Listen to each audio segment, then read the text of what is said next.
Imagine your parents ain't want you, and they set you on the doorstep of a random motherfucker.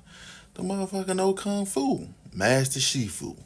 He start teaching you and raising you up, disciplining you on martial arts. Turns out you got a gifted talent for that motherfucker. Everything he tell you, you soak up like a sponge. And you moving, going through your teen years, you a prodigy. Then when they get time for you to get your crown, you know what I'm saying, to get your dragon warrior for all the hard work you've done ever since a baby, the motherfucking senile ass old nigga at the goddamn place to run the motherfucking joint tell you, no, not him. He's unfit.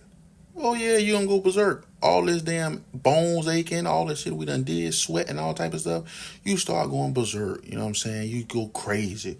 Just a mistake.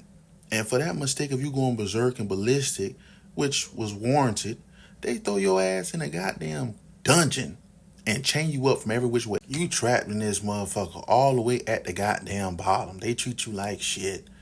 Oh, hell yeah.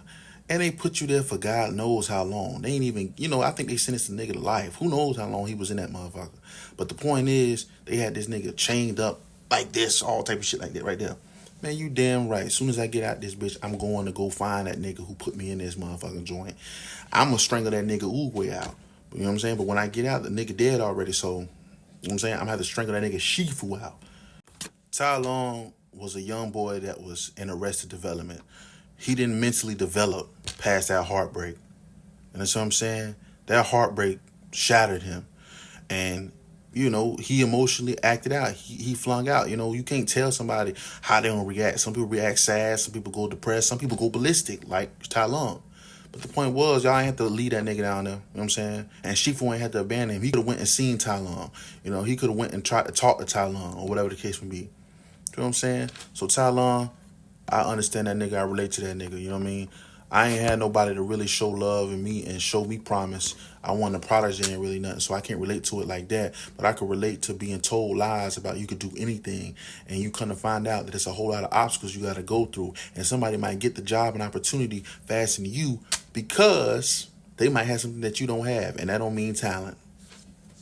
But you know what I'm saying? Black people, we ain't characters. We ain't comic book characters. You know what I mean?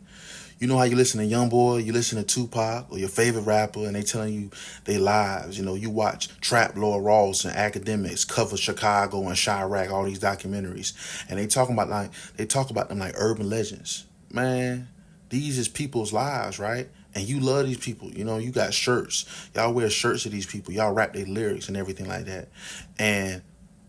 But they had to make it famous for you to feel for them. LeBron had to be famous. He had the same story as all of us, He ain't had no father. You know what I mean? I had a father, but I'm saying a lot of black men ain't have a father. But you could relate to LeBron. All racist people relate to LeBron and YB and all that.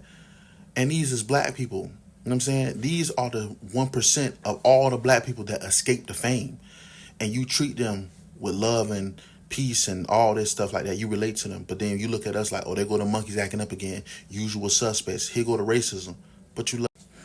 You know what I'm saying? They go usual suspects, They out there fighting, cussing out loud, doing all that shit. This is why I don't hang around with black people.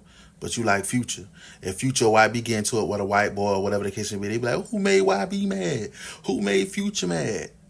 These is us. These people is us. You know what I'm saying? They escaped the hood. They escaped, and that's why they mentality the same way.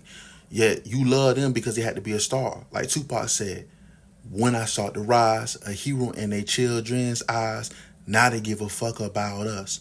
Why we gotta be somebody or come up for you to understand black people or love black people? We gotta be famous or rap or be a basketball player for you to understand where we coming from. Black people aren't characters. Like I said, I relate to Griffith or Tai Long. These is characters. Feel what I'm saying? You really can't relate to them exactly how they are, because they set into the story. But black people, the ones that you listen to, the one that you ride up the street listen to, wear their shirts and stuff, and you almost see them as an idol, this is a real person with a real background. And that background is us.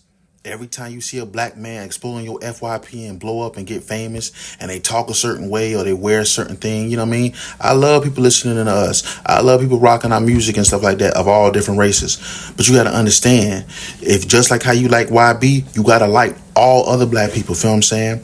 Like, if YB date a white girl or a Spanish girl, the brother or the father be like, man, my daughter, she date this person. Yeah, right. But if he date another black man who actually might have a better character than this rapper, whatever the case may be, you still look at him with racism and prejudice. Why? Because he ain't famous. He ain't a star. Why we gotta be a star? Why we gotta be an idol for you to see us as something special? Feel what I'm saying?